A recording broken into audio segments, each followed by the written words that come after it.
Nous sommes en direct dans 3, 2, 1, action! Parfois il faut se demander pourquoi les images de télévision ne sont-elles pas filtrées. Inutile de dire que tout peut bien se passer car il y a des centaines d'autres pour qui cela finit mal.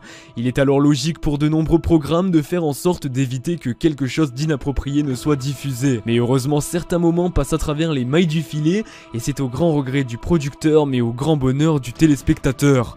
Entre la nudité et les insultes passant également par les blessures et les fails à la télévision en direct, a donné au public d'innombrables moments qui sont parfois difficiles pour tout le monde. Indépendamment de ce qui se passe, vous ne pouvez pas les aider et certains se sentent désolés pour la personne à la télévision qui souffre à travers un moment embarrassant que le monde regarde impuissant. Mais cela ne veut pas dire que ces moments ne sont pas drôles, après tout ce qui est fait est fait. Sur les milliers de moments difficiles capturés à la télévision en direct, j'ai réussi à vous trouver 5 moments qui me semblent les plus embarrassants et qui ne manqueront pas de vous laisser sans voix et peut-être même de vous faire rire. De la chute aux erreurs de texte ainsi que des problèmes vestimentaires, préparez-vous à être surpris et surtout détendez-vous, c'est parti! 5.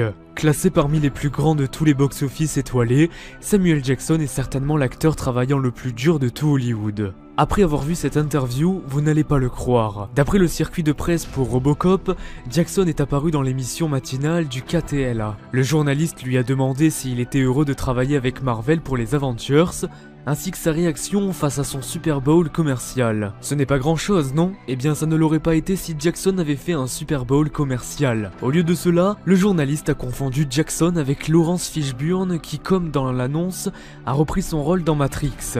Le journaliste s'est tout simplement trompé de personnalité, et il continua sans se douter de son erreur, réprimant le reporter de son erreur. Jackson a déclaré « Vous êtes le journaliste de cette station et vous ne savez même pas faire la différence entre moi et Laurence Fishburne. Il doit y avoir une ligne très courte pour votre travail. » De la raclée verbale par Jackson à la réprimade sur les réseaux, ce pauvre journaliste a définitivement été humilié.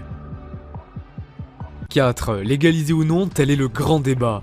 La législation de la marijuana est un sujet important aux États-Unis car il y a une possibilité croissante sur le fait de la législation de la drogue à des fins médicaux. Avec les prochaines élections et la généralisation des sujets chauds comme la marijuana, il n'est pas surprenant que KTVA, une station d'actualité à Anchorage en Alaska, a sauté à bord de la discussion. Dans un rapport sur l'utilisation accrue de la marijuana dans l'État, Charles Green, journaliste, n'a pas pu s'empêcher d'y mettre son propre opinion. Se révélant comme la propriétaire de l'Alaska Cannabis Club, Green a partagé son combat pour la légalisation de la marijuana à des fins médicaux et a donc notifié aux téléspectateurs qu'elle quittait KTVA pour concentrer tout son temps et son énergie dans le club. Elle met fin à son discours par un « Fuck, je démissionne ». La caméra a été contrainte d'interrompre ces mots par une pause publicitaire. 3. Plus haut et autre part. La nation a tourné son attention à Fort Collins, Colorado, le 15 octobre 2009, lorsque la famille Hinn pensait qu'ils avaient perdu leur enfant après qu'ils aient sorti un ballon d'hélium dans l'atmosphère. La famille affirme que Falcon, leur fils de 6 ans, était dans le ballon qui voyageait à travers les cieux. Comme le ballon flottait à plus de 50 mètres de haut avec des hélicoptères en chasse, les autorités ont vite découvert que Falcon n'était pas dans le ballon.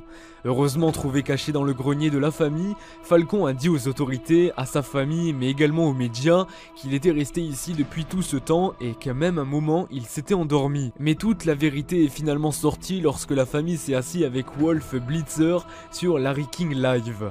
Lorsqu'on lui a demandé pourquoi il n'est pas sorti du grenier, Falcon a admis au monde qu'on lui avait dit de le faire pour le spectacle. Évidemment surpris et en essayant de couvrir la vérité de son fils, Monsieur Hinn se dénonça lui-même. Les enquêtes ayant abouti, il écopa d'une peine d'emprisonnement et de lourdes amendes pour ce qui est connu comme le canular du Balloon Boy. 2. L'un des gangsters les plus notoires de tous les temps, la vie d'Al Capone a été entourée de mystères même longtemps après sa mort en 1947. En 1986, les rumeurs sur la vie du gangster avaient été répandues, en particulier celles concernant une voûte secrète cachée sous l'hôtel Lexington à New York. Mais comment les médias pouvaient prouver que les rumeurs étaient vraies? Renvoyé de ABC en 1985, Geraldo Rivera était désespéré de revenir dans les bonnes grâces des médias et a estimé que la voûte de Capone était son meilleur coup.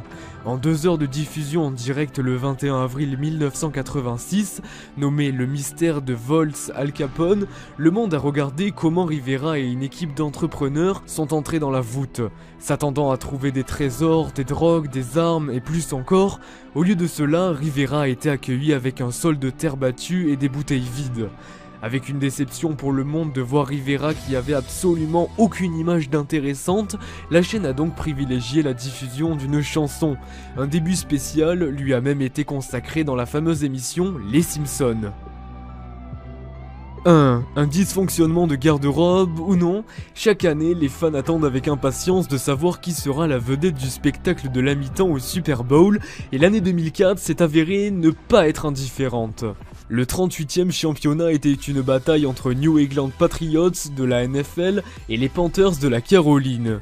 Pendant le spectacle de la mi-temps de Janet Jackson et Justin Timberlake qui était sûr de basculer la foule comme jamais auparavant, avec des milliers de spectateurs présents au Reliance Stadium à Houston au Texas et des millions d'autres qui regardaient depuis chez eux, la performance entre Jackson et Timberlake a été épique, au moins jusqu'à la fin. Comme la paire a fait son chemin à travers la scène pour finalement mettre fin à la chanson, Timberlake a comme arraché un morceau de la tenue de Jackson, exposant son sein droit à la télévision en direct.